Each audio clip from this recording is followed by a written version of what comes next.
Assalamualaikum warahmatullahi wabarakatuh. Selamat siang Selamat para siang. pembelajar hukum yang pada kesempatan kali ini sebagai penutup dari rangkaian Tropical Studies X Law series yang untuk menyemarakkan Disnatalis ke-59 tahun Universitas Mula Warman. Pada edisi kali ini atau pada episode kali ini kita akan membicarakan sesuatu yang sekiranya itu nampak serem dari judulnya, tapi sebetulnya ini akan menjadi situasi yang sangat bermanfaat bagi pengetahuan para pembelajar hukum yang ada dimanapun juga. Nah, pada episode penutup dari Tropical Studies X Law ini, kita menghadirkan salah satu dosen yang sudah melegenda sebetulnya ya, sudah melegenda di Fakultas Hukum Universitas Mula Warman. Beliau adalah Ibu Dr. Siti Khotijah SH.MH. Assalamualaikum warahmatullahi wabarakatuh. Waalaikumsalam Bapak. Alhamdulillah. Dalam keadaan sehat dan baik, Bu? Alhamdulillah sehat. Alhamdulillah, karena itu yang paling penting itu. Iya, Karena betul. sehat sekarang ini menjadi barang yang mahal sekali dan alhamdulillah kita berada dalam kondisi yang sehat dan kita bisa melakukan berbagai macam aktivitas kalau ketika kita sehat, sehingga ini harus disyukuri apa yang kita punya. Baik Bu, kita coba ngobrol-ngobrol dulu Bu nih. Ya. Kita ini masih dalam urusan terkait dengan Tropical Studies X Law. Ini kan menyemarakkan dari rangkaian Disnatalis Unmul yang ke-59, sehingga kita selama 1 bulan ini membuat tema-tema podcast yang berhubungan dengan Tropical Studies, yang merupakan pola ilmiah pokok Universitas Mula Warman. Ya. Kan begitu Bu ya. Nah, sebelum ke situ Bu, saya kok kepingin tahu dulu Bu, Ibu ini kok bisa tiba-tiba jadi dosen di Fakultas Hukum Universitas Mula Warman, terus kemudian menekuni bidang lingkungan. Padahal Ibu ini kan aslinya kan Jombang Bu. Bisa nggak kira-kira gimana Bu? Ceritanya kok bisa Ibu tiba-tiba muncul di benua etam ini Bu? Kecelakaan. Loh, kok kecelakaan tuh Bu? Iya, coba Bu. Ya Pak Mendra, jadi ingat masa lalu ini. Masa lalu. Iya memang. Iya, tahun 2003 atau 2004. Sebenarnya nggak sengaja ya saya datang ke Kalteng. Kakek saya meninggal di sini waktu kakek waktu berkunjung ke anaknya ada di sini, meninggal. Samarinda. Iya. Oke. Ibu saya nggak bisa pergi ke sini, saya disuruh untuk ziarah sebenarnya. Dari Jombang. Inje. Oke. Siap. Di situ dia awalnya. Waktu saya mau pulang 2004 kalau tidak salah itu ada pembukaan dosen. Inje. Iya. Nah, saya nggak tahu waktu keterima. Waktu itu Ibu sudah selesai kuliah ya Bu ya? Sudah Pak. Sudah. Sebenarnya saya pengen jadi dosen bukan jadi PNS waktu itu. Ya kan dosen PNS juga Bu? Iya waktu itu pasti ini ya. Nah saya daftar keterima Pak, itu aja. Alhamdulillah. Jadi tanggal 30 Desember 2004 saya keterima CPNS di Universitas Mula Warman, dinotadinaskan di Fakultas Hukum. Ketemu dengan saya. Ya. 1 Juni 2005 saya ketemu Bapak. Oke. Saya ditempatkan di Fakultas Hukum, saya masih ingat. Saya waktu itu masih bagian apa ya? Satpam kalau nggak salah. Bapak masih jadi apa ya dulu? Ya. WD1. Wah, bukan Bu.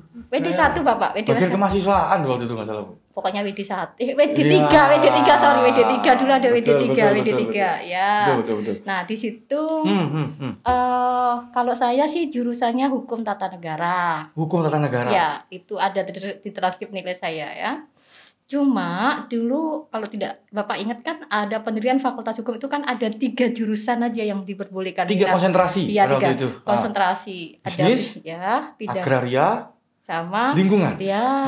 Jadi yang mendekati agak-agak tata negara, ya, ke lingkungan. Karena hukum lingkungan itu kalau mau jujur itu adalah bagian dari hukum administrasi negara. Oke. Karena bicara basiking logikanya. Oke, penetapan. Iya. Jadi disitulah sebenarnya mau tidak mau saya mulai belajar tentang namanya hukum lingkungan. Saya masih ingat itu terkait dengan saya bicara soal kehutanan karena hutan waktu itu pertama kali yang jadi masalah di Kaltim tahun 2005. Jadi Hutan.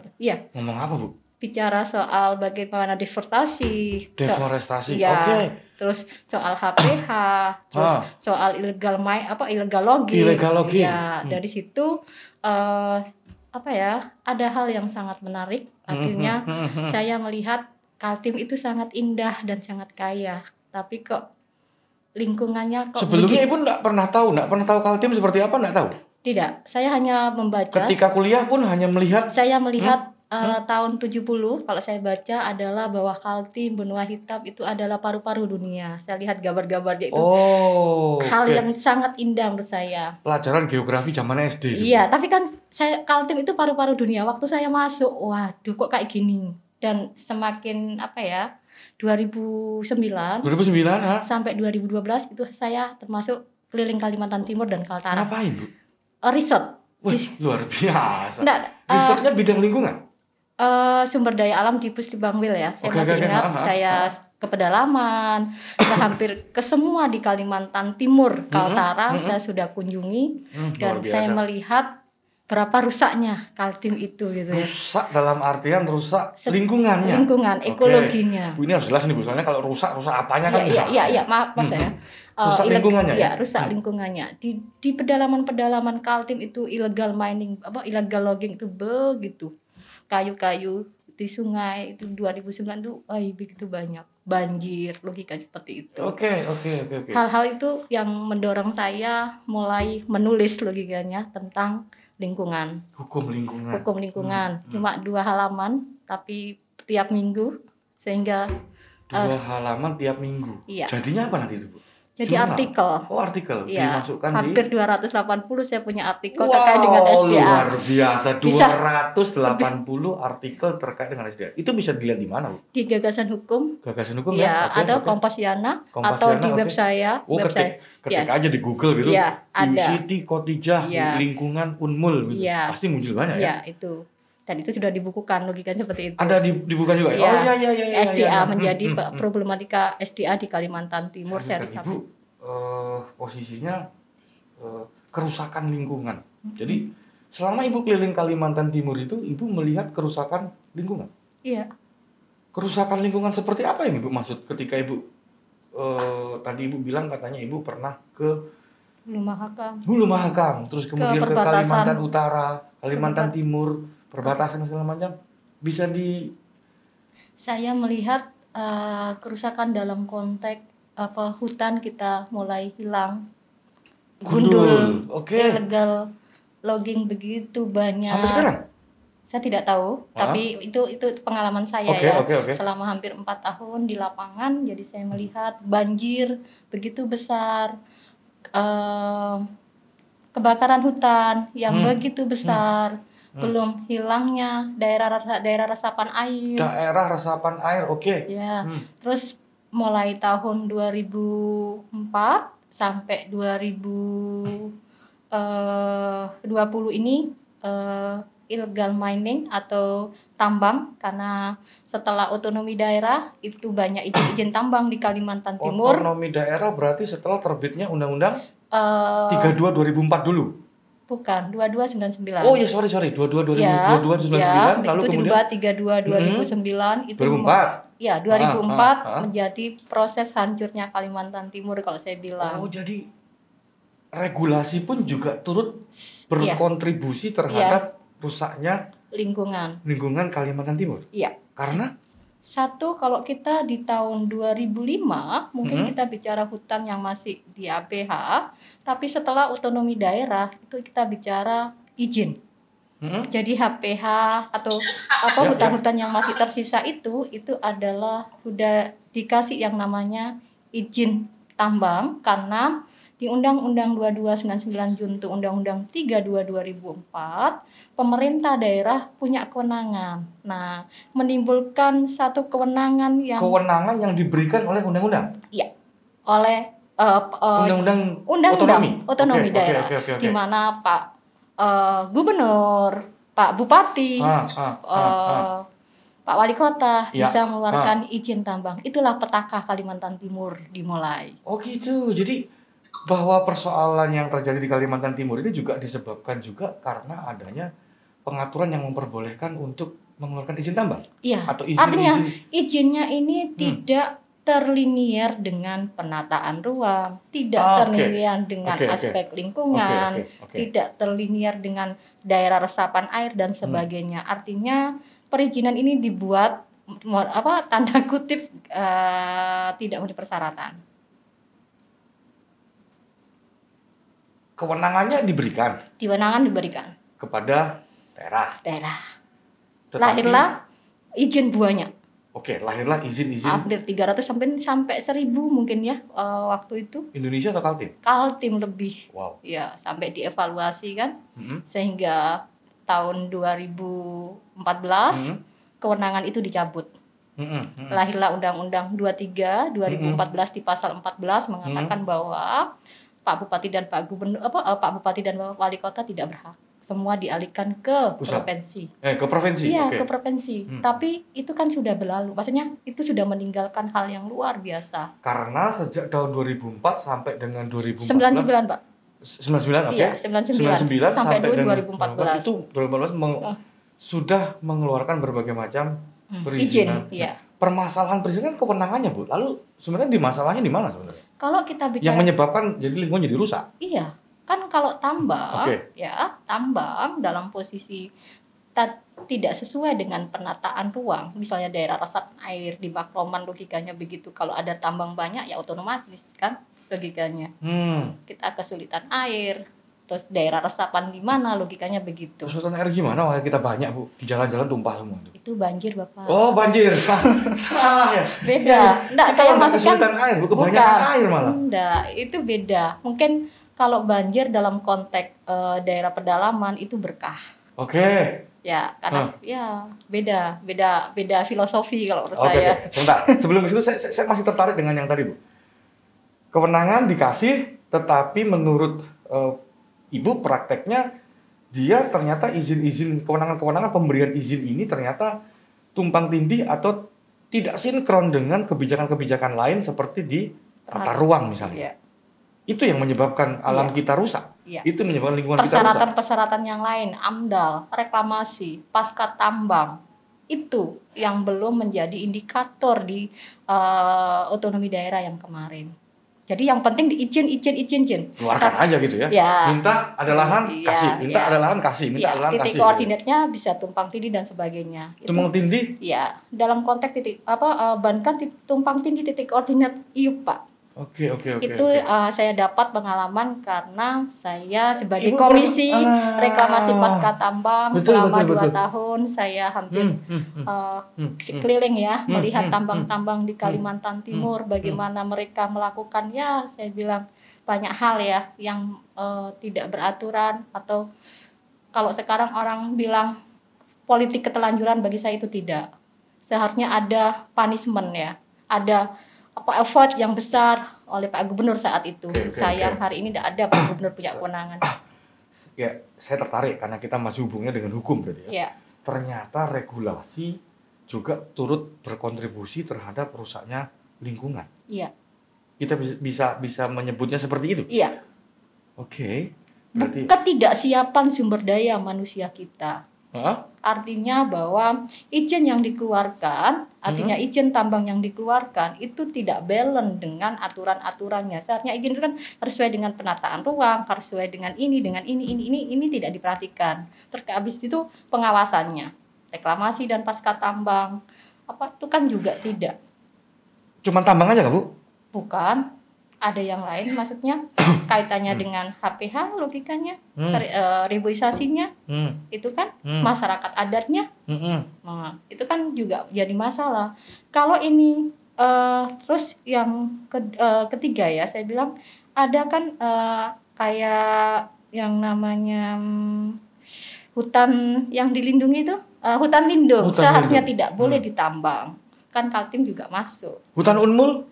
Bukan, tahun pendidikan itu, Pak. Iya. Maksudnya kan di hutan pendidikan Unmul kan juga? Iya, Tahura itu hampir di pinggir-pinggir kena semuanya. Tambang? Yui. Kok bisa begitu, Bu ya? Nah, itu yang saya coba tanya ya. Artinya kami kemarin itu mapping di Unmul ini kan punya kehutanan, punya fakultas kehutanan, lalu kemudian punya hutan pendidikan di Tahura sana. Iya. Dan kabarnya itu konon katanya dekat dengan tambang dan sebagian sudah ditambang. Yoi. Wah. Tambang, Pak, dan itu sudah hampir, dan itu jadi masalah hari ini. Mau reklamasi tidak boleh karena ada aturannya. Terus mau ditutup bagaimana, siapa yang bertanggung jawab, itu masih menjadi polemik hari ini. Sehingga itu menjadi masalah kalau menurut saya, menjadi IKN ya logikanya. Ini tambang lubang-lubangnya ini kan masih diinventarisasi kalau nggak salah. Di tahun 19 kemarin sudah diinventarisasi berapa? 2019 diinventarisasi beberapa sih lubang di Tahura, tapi belum yang lainnya. Itu masih sebagian kecil dari masalah lingkungan di Tahura. Tapi banyak hal sekarang. Setelah tambang ini habis, logikanya mungkin habis gimana Bu? Masih ada kok. Iya, kan tapi 2023, 2030 ke depan itu tidak ada lagi logikanya. Tinggal beberapa. Habis karena memang sumber dayanya sudah habis. Iya. Ganti lainnya nanti tuh. Iya, maksudnya dalam konteks begitu sumber daya fosil itu akan habis. Kan itu akan menimbulkan satu hal, yaitu yang namanya lubang tambang. Setiap kita ada iup itu pasti meninggalkan satu lubang tambang. Kenapa itu, Bu? Karena itu diperbolehkan secara aturan. Ya karena nambang pasti ada. Kan? Iya, tapi masalahnya izin tambang itu, yaitu tadi saya bilang, di mana diletakkannya. Kalau penataan ruangnya bagus, nggak masalah logikanya, ya. Tapi kalau di hutan lindung, daerah resapan air, daerah ini, apa akibatnya? Ya banjir, bisa banjir bandang, ada ini, logikanya seperti itu. Oke, jadi berarti boleh kalau kita simpulkan sementara ini bahwa di awal ini kita simpulkan bahwa adanya regulasi yang turut berkontribusi terhadap kerusakan lingkungan di Kaltim yang disebabkan karena tidak sinkronnya pelaksanaan regulasi tersebut dengan regulasi-regulasi lainnya. Iya. Seperti contoh tadi izin pertambangan dengan penataan ruang. Dengan penataan ruang dia nggak sinkron. Iya. Sehingga yang seharusnya dia kawasan resapan air misalnya jadinya kena tambang, kan begitu. Iya. Atau misalnya daerah perairan, daerah pertanian seperti di Kukar. Daerah pertanian. Swasembada. Dirubah menjadi Kartanegara. Swasembada, daerah swasembada itu pangan di Kukar yang sangat terkenal dirubah menjadi iup. Ada pertambangan di situ. Hilang. Belum lagi wilayah pesisir misalnya. Iya. Mangrove yang rusak misalnya. Iya, banyak. Jadi itu problem kita, banyak aspek yang ada di Kalimantan Timur. Oke. Hari ini yang lagi permasalahan itu adalah KARS. Ya, saya beberapa kali melihat di Kutai Timur ya? Ya, Timur. Keberau itu kan lagi ya, itu kan juga mulai. Artinya ini juga akan menjadi masalah terkait dengan terbitnya Undang-Undang 3 2020 dan Undang-Undang 11 2020. Undang-Undang Cipta Kerja. Oke. 11 2020. Sama perubahan Undang-Undang 4 2009 menjadi Undang-Undang 3 2020. Di mana Kaltim itu tidak punya kewenangan lagi, dihapus. Jadi Undang-Undang 23 pasal 11 itu tidak berlaku bagi Kaltim lagi. Karena nawacita Pak Jokowi itu di dalam strategi nasionalnya itu bahwa sumber energi itu adalah sumber ketahanan dan dipegang oleh pusat. Jadi semua di pusat. Problemnya hari ini lingkungannya Pak ditinggal gitu loh. Kewenangan ditarik ke pusat, lingkungannya siapa gitu loh. Ya ini yang jadi masalah. Hari ini berapa misalnya inspektur tambang yang mengawasi, berapa illegal logging yang banyak. Jumlahnya tidak sebanding dengan. Iya, tidak sebanding. Sedangkan sudah menjadi kewenangan pusat. Kalau laporan kalau begini dibiarkan, berapa rusaknya Kalimantan Timur terkait dengan hal-hal yang sudah dilakukan oleh pemerintah. Ini yang menjadi PR kita hari ini. Berarti posisinya segala yang kita terima di kota Samarinda ini ya gara-gara itu. Bencana-bencana seperti banjir, longsor kemarin, dan juga hal-hal yang berhubungan di wilayah pesisir misalnya. Itu gara-gara yang tadi Ibu sebutkan tadi. Iya. Otonomi daerah. Ketika alam murka. Iya. Karena salah kita pilih dalam menentukan kebijakan. Wah, ngeri nih. Bukan. Alam murka gara-gara salah kebijakan gitu. Iya. Maksudnya gimana? Misalnya gini, kalau menurut saya, ya, seorang bupati atau wali kota itu punya kewenangan, tapi kewenangan itu kan harus linear dengan yang lainnya. harus ada balances logikanya, harus diperhitungkan, balancing tidak boleh. system, iya. Iya, kalau ekosistem itu secara filosofi ya, saya ini kan logikanya bahwa lingkungan itu harus balance. Kita hidup itu tidak boleh serakah logikanya. Suka aku nih. Iya. Suka saya. Iya. Kan kalau filosofinya orang lingkungan, hidup itu bukan untuk kita hari ini, tapi untuk anak cucu kita ke depan. Filosofi teman-teman di hukum lingkungan, ya. Kita hidup bukan untuk kita hari ini, tapi untuk anak cucu kita. Anak cucu kita di masa depan. Jadi maksudnya Ibu, kita harus menyediakan lingkungan yang sehat untuk mereka, begitu? Iya. Jangan serakah. Kita sudah diberikan Tuhan alam yang indah logikanya. Oke. Manfaatkan sesuai dengan kebutuhan kita. Jangan terlalu serakah mengeksploitasi, over capacity. Tapi sudah terjadi, Bu. Ya, makanya saya bilang ada hal-hal yang harus kita lakukan hari ini. Oke, kira-kira apa nih? Pertama adalah itu udah dapat filosofinya nih ya. Iya. Dapat filosofinya bahwa kita harus menyediakan lingkungan yang baik, yang lingkungan yang cukup baik untuk generasi di masa mendatang. Iya. Oke. Tapi sekarang sudah rusak kayak gini. Iya. Terus piye? Pertama yang harus kita lakukan adalah gunakan fasilitas di dalam Undang-Undang 32 2009 tentang hak gugat pemerintah di Kalimantan Timur yang tidak pernah dilakukan. Hak gugat pemerintah. Oke. Iya. Itu Undang-Undang Lingkungan Hidup ini? Iya. Oke. Secara keperdataan. Kan lubang tambang itu banyak. Oke. Kan jelas siapa yang pegang IUP, siapa yang bertanggung jawab. Dokumen pasti ada. Iya. Ya. Jadi bagaimana memaksanya? Yaitu putusan pengadilan. Kalau Pak Gubernur nggak bisa, makanya ajukan gugatan ke pengadilan. Masyarakat. Bukan Pak Gubernur. Oh, Gubernur. Ya. Atau Pak Bupati atau Pak Wali Kota terhadap kerusakan. Karena dia yang memiliki wilayah. Iya. Dan dia merasa dirugikan dengan adanya itu.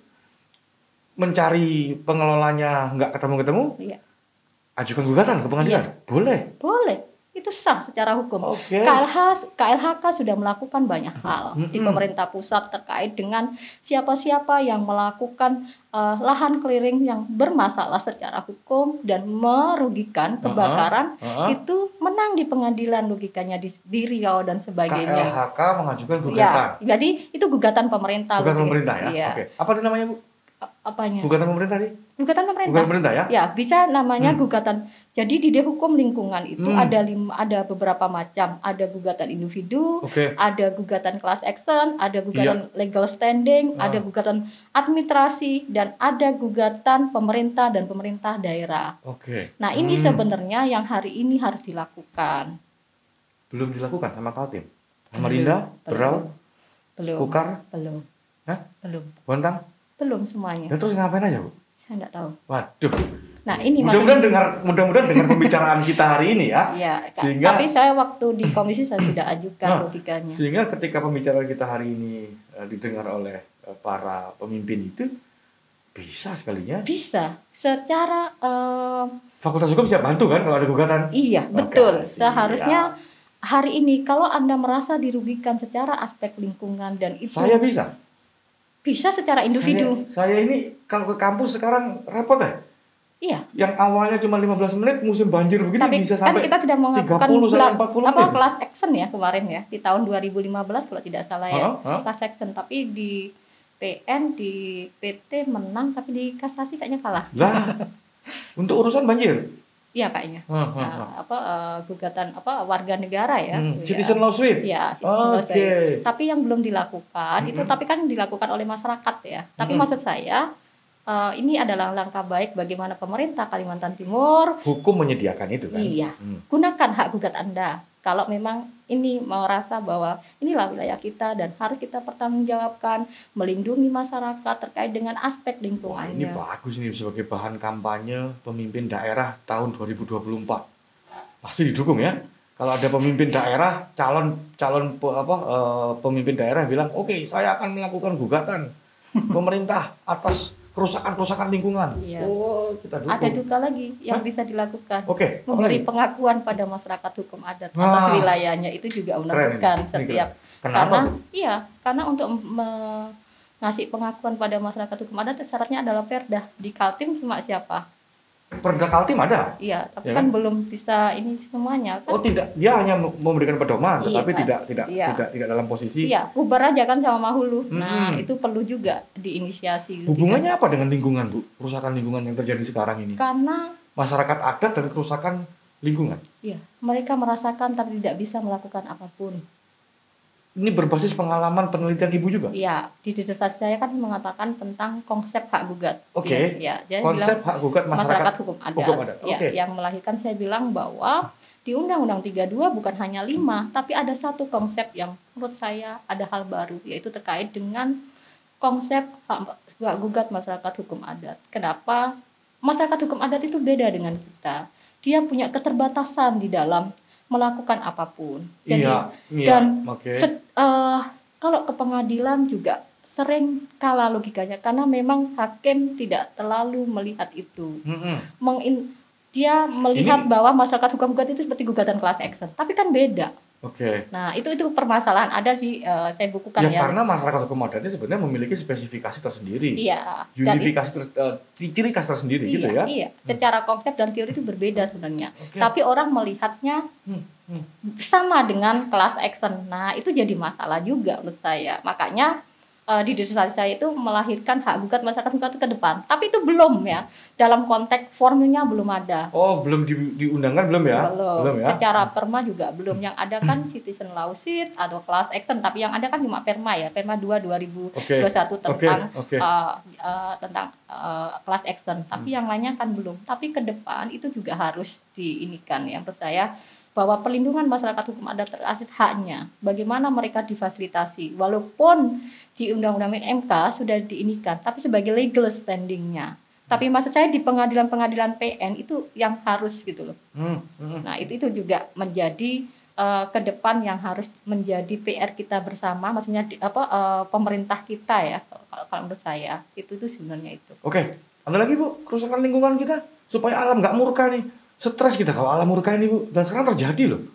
Alam murka dengan cuaca seperti ini, perubahan iklim, banjir di mana-mana, longsor di mana-mana. Edukasi masyarakat. Oke, edukasi masyarakat. Maksudnya gimana nih? Mengedukasi masyarakat bahwa masyarakat kita ini agak, mohon maaf, ini kan banyak pendatang ya di Kalimantan Timur masyarakatnya. Iya, kita pendatang Pak. Tapi kadang kalau orang pendatang itu ciri khasnya cuek terhadap lingkungan. Sebagian. Hampir. Ya. Nah itu harus saya loh enggak.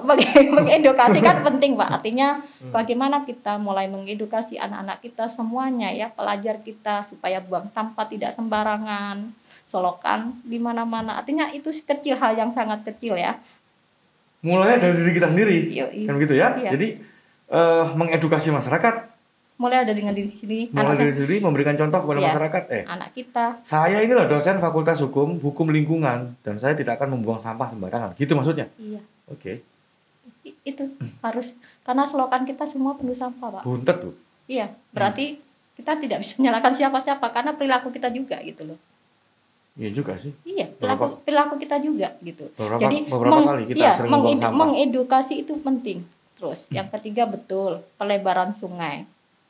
Itu harus sudah dilakukan step by step. Oke. Supaya daerah-daerah yang kena banjir itu tidak terulang lagi. Karena harus ada planning, nggak bisa langsung ben logikanya, harus step by step betul. Jadi harus membangun ini dari mana dan hasilnya apa gitu. Supaya kita bisa gitu ya. Tapi satu hal bahwa tidak semua bencana itu menjadi petaka, Pak. Asik. Ini. Karena itu bencana adalah ujian hidup. Iya, tapi bilangnya saya filosofi itu gagal total waktu saya di pedalaman. Saya masih ingat di Pujungan, batasan Malaysia. Bahwa banjir itu berkah. Saya bingung waktu itu. Oh iya? Iya, banjir itu berkah, Pak. Karena saya 1 bulan nggak bisa pulang kalau nggak ada banjir. Dulu 2009. Oh, karena surut, airnya surut. Nggak bisa pulang. Bagus aja Bu, jadi masyarakat ada di situ, jadi Ibu siapa tahu nggak usah pulang, nggak apa-apa waktu itu Bu. 2 minggu. Ada yang nyari juga kan? Nggak ada kan Bu? Harus tunggu banjir dulu baru bisa pulang. Jadi waktu saya rubah filosofi ini. Jadi kalau di hulu itu bilang dulu, kalau banjir itu berkah, saya bingung banget. Apa maksudnya banjir? Karena dia bisa milir. Iya, berarti kalau saya bisa ke kota di Bulungan bilangnya. Kenapa saya bisa main HP, bisa main ini? Saya kira apa, saya bingung kok banjir jadi berkah nih gimana? Iya, waktu itu saya juga bingung Pak. Saya Rupanya ibu bisa pulang gara-gara banjir. Coba nggak banjir ibu tinggal di sana. Iya. Nggak apa-apa juga sih Bu.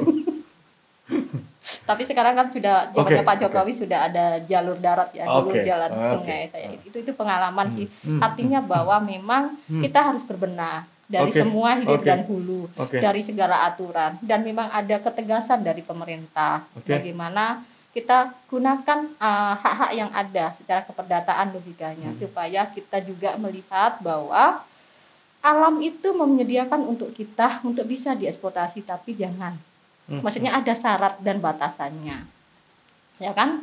Seperti kalau kita ada kan Pak itu filosofi makan buah. Kalau makan buah ingat 3 hal, jangan dimakan semuanya. Jangan dimakan semuanya, gimana maksudnya Bu? Ya, kalau Bapak makan buah jeruk itu jangan dimakan semuanya. Ada filosofinya setahu hukum lingkungan. Apa itu? Bapak kan makan kulitnya, dagingnya. Sorry, dagingnya doang kan? Dagingnya doang? Itu untuk manusia. Ya. Kulitnya untuk bakteri. Oke. Bijinya untuk anak cucu kita. Sip. Itulah hidup. Itulah lingkungan Pak, ekosistem. Bu, masuk sesi terakhir nih. Ya. Jadi kalau boleh saya simpulkan, posisinya tadi dari awal kita bicara bahwa regulasi hukum kita turut berkontribusi terhadap situasi kerusakan lingkungan Kaltim. Ya. Kan begitu Bu ya. Lalu kemudian itu disebabkan juga bukan hanya soal regulasinya, tapi juga implementasinya yang kurang berjalan dengan baik, terutama tidak sinkron dengan berbagai macam aturan-aturan yang lain. Oke. Dan itu meninggalkan berbagai macam kondisi yang membuat ya seolah-olah alam murka. Kita yang mendapatkan situasi hari ini banjir, longsor dan segala macam, pemanasan global dan segala macam, ya kan begitu ya. Lalu kemudian posisinya secara filosofis hukum lingkungan, teman-teman, hukum lingkungan adalah lingkungan yang ada saat ini bukan hanya untuk hidup kita saat ini, tapi kita juga harus mempersiapkan lingkungan yang baik untuk hidup anak cucu kita, generasi mendatang, gitu ya. Oke. Tetapi faktanya kerusakan lingkungan sudah terjadi sekarang posisinya. Apa yang bisa kita lakukan? Tadi Ibu bilang posisinya adalah satu, manfaatkan dong gugatan pemerintah agar supaya lingkungan ini bisa paling tidak tereklamasi kan begitu ya. Paling tidak kerugian lingkungan saat ini ada yang mau bertanggung jawab seperti itu. Lalu kemudian ada satu konsep yang Ibu ajukan yaitu gugatan masyarakat hukum adat. Iya. Kan begitu ya posisinya. Tapi belum bisa secara normal tapi kita perlu berjuang untuk itu ya. Karena saya juga sependapat dengan itu bahwa kondisinya ya memang masyarakat hukum adat perlu mendapatkan tempat yang spesial. Mereka itu sebenarnya adalah orang-orang yang menjaga lingkungan sejak dulu. Betul. Iya kan? Nggak bisa disamakan dengan kita-kita ini yang merusak lingkungan kan begitu ya. Karena dia hidupnya adalah dengan alam. Dia menyatu dengan alam hidupnya. Satu kesatuan dengan alam. Satu kesatuan dengan alam. Jadi kalau alam rusak, jiwanya juga rusak. Oke. Itu masyarakat hukum adat. Yang ketiga, kita coba untuk mengedukasi diri sendiri. Ya. Dan mencoba mengedukasi masyarakat sesuai dengan kemampuan yang kita punya. Kan begitu ya. Lalu kemudian yang keempat posisinya adalah fisik ya, perbuatan fisik yang dilakukan oleh pemerintah seperti misalnya pengerukan sungai, pelebaran sungai, selokan, parit membangun dan segala macam. Itu merupakan solusi yang bisa kita lakukan untuk dalam tanda petik mencegah alam murka lebih ganas daripada sekarang. Kan begitu Bu ya. Oke, kalau kita bicaranya konteksnya memang Kaltim ini ya. Sekarang kita mau tinggal di Kaltim ya. Dan juga mungkin Kalimantan Utara. Baik. Terakhir Bu, Fakultas Hukum harus ngapain? Kita ini kan punya mata kuliahnya nih. Ya, secara kebijakan ya, mungkin kita bisa mereview beberapa kebijakan yang memang tidak sinkron, misalnya terkait dengan Undang-Undang Cipta Kerja, kita juga bisa melakukannya bersama teman-teman mungkin ya di Asosiasi Hukum Lingkungan, menjudicial review logikanya. Judicial review. Karena ada beberapa konsep dasar yang memang bertentangan. Terkait dengan perlindungan lingkungan sendiri itu juga perlu secara ilmiah perlu direview undang-undang itu. Undang-undang Cipta Kerja itu bermasalah besar secara aspek lingkungan itu. Yang kedua adalah bahwa kita pemerintah, kita kan punya LKBH ya, kita bisa bikin MOU dengan pemerintah baik kabupaten dan kota kalau mau melakukan gugatan pemerintah. Oke, berarti kita bantu pemerintah untuk melakukan gugatan pemerintah. Yang ketiga adalah anak-anak kita yang KKN untuk mengedukasi masyarakat terkait Oke. dengan sampah dan sebagainya, bahwa hidup bersih itu adalah bagian dari iman Asik. dan kehidupan dari kita untuk menjadi lebih bagus. Okay. Ya, kalau bersih kan kita bisa berpikir jernih, kalau indah itu kita bisa melahirkan sesuatu.